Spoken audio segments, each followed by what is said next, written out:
Bonsoir à toutes et à tous et bienvenue à la Closing Bell. Je suis Yoav Nizar et très heureux de vous retrouver pour ce nouveau point de marché. Je vous laisse prendre connaissance de l'avertissement lié au risque de trading. Négocier sur marge sur le marché des devises ou via des produits CFD comporte un risque élevé et ne peut être recommandé à tout investisseur. FXM et DLFX ne pourront en aucun cas être tenus responsables de pertes ou dommages occasionnés à un client sans restriction des pertes ou manque à gagner qui pourrait découler directement ou indirectement de l'utilisation de ces informations. Voilà donc pour l'avertissement lié au risque de trading. Bonsoir à vous tous.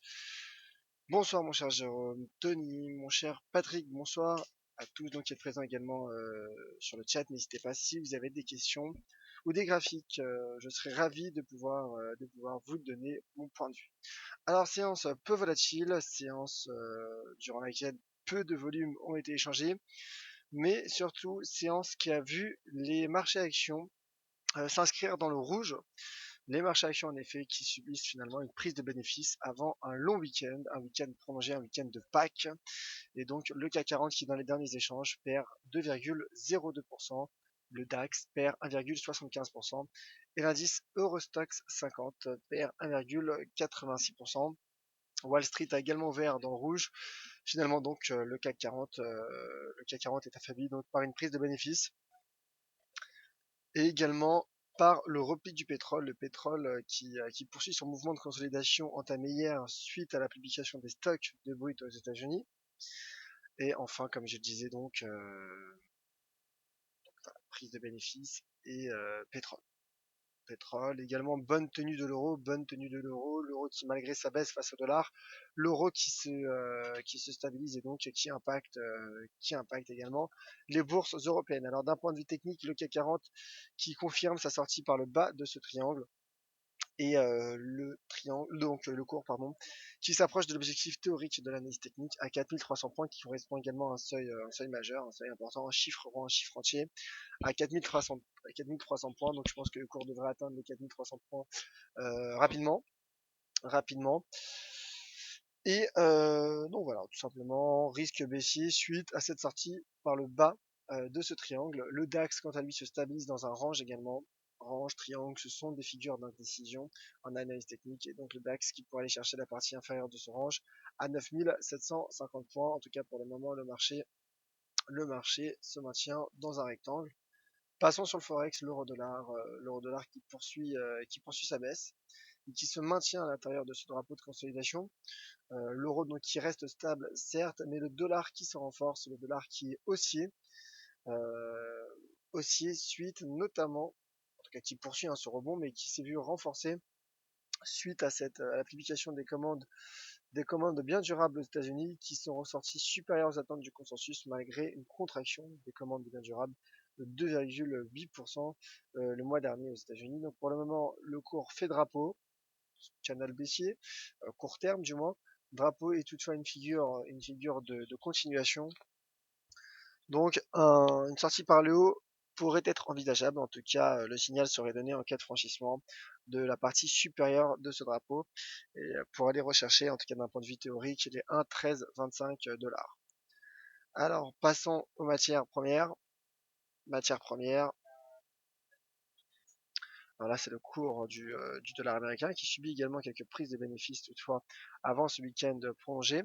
Alors sur les matières premières, le pétrole qui tente un rebond sur son premier support, qui pourrait être bon signe pour le cours du pétrole, sur son premier support à 38 $ le baril de WTI. Donc c'est un élément à surveiller. Le cours en effet a baissé suite à cette légère divergence baissière de RSI. Mais ce qui est intéressant, c'est cette mèche inférieure, la mèche inférieure d'ailleurs qui pourrait faire également bullish engulfing. Donc si la bougie clôture de cette manière, on peut s'attendre à un retour du pétrole sur les 40, au-dessus des 40, même pour se rapprocher en tout cas des 42, puis des 44, voire 45 $ le baril. Attendons, donc c'est intéressant de suivre cette clôture. D'ailleurs, le cours qui teste la moyenne mobile 50 jours, 50 fois 4 heures. Donc intéressant à surveiller. En tout cas, rebond du pétrole sur son premier support, seuil d'inversion de polarité à 38. C'est une donnée intéressante. Et enfin, le cours de l'once d'or. Le cours de l'once d'or qui se stabilise au-dessus des 1215 $, mais qui reste baissier sous 1230 $. En tout cas, le risque reste baissier. Je pense que le cours a le potentiel pour rebondir. Il rebondira a priori, en tout cas, il pourrait rebondir avec la baisse éventuelle du dollar américain. Le dollar américain qui certes rebondit, mais reste tout de même fragile. Voilà donc pour les matières premières. Un dernier mot pour être complet, car comme vous le savez, demain il n'y aura pas de Commodities Market Report. Tout simplement le cours du gaz naturel, le gaz naturel, car il y a eu la publication des stocks de gaz naturel hebdomadaires aux États-Unis qui rebondit, et les chiffres, alors voilà, qui se sont, en tout cas, il y a eu un restockage inférieur à celui qu'attendait le consensus, et il y a eu 15 milliards de pieds de cube la semaine passée, en tout cas de restockage aux États-Unis, alors que le consensus s'attendait à un restockage de 21 milliards de pieds de cube la semaine passée aux États-Unis, ce qui explique notamment le rebond du cours du gaz naturel suite à cette publication. Voilà.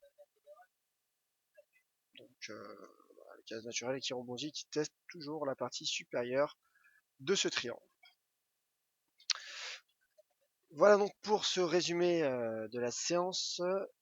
Alors, avant de vous laisser, juste je vous rappelle, donc comme je disais, que demain, il y aura la journée de conférence en ligne d'EliFX qui débutera non pas à 9 h, mais exceptionnellement à 8 h. Alors, nous vous proposons un programme chargé, programme que vous pouvez retrouver soit sur le site fxm.fr, soit en une du site d'EliFX.fr. Donc, la conférence débutera dès 8 h, avec Denis Ferrand, et il y aura plusieurs sessions de trading live sur Forex, car les CFD indices seront fermés demain. Et il y aura également donc Harry Vollandler que nous recevons pour la première fois. Harry Vollandler qui viendra à 11 h pour nous donner une stratégie action sur les small et mid cap. Suivi de Benjamin Amar à midi, de midi à 13 h pour une session trading live donc sur Forex. Il nous fera part également de sa méthode de trading. Et Alexandre Humbert reviendra, cette fois-ci accompagné de Pierre-Jeanne.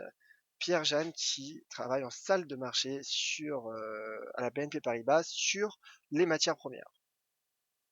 Donc Alexandre Humbert et Pierre Jamet nous feront part de leur stratégie, finalement de trading et sur l'or et le pétrole notamment. Et en parallèle, s'ils trouveront des opportunités, donc notamment sur le forex et sur les devises corrélées, ils seront susceptibles également de passer des ordres en live.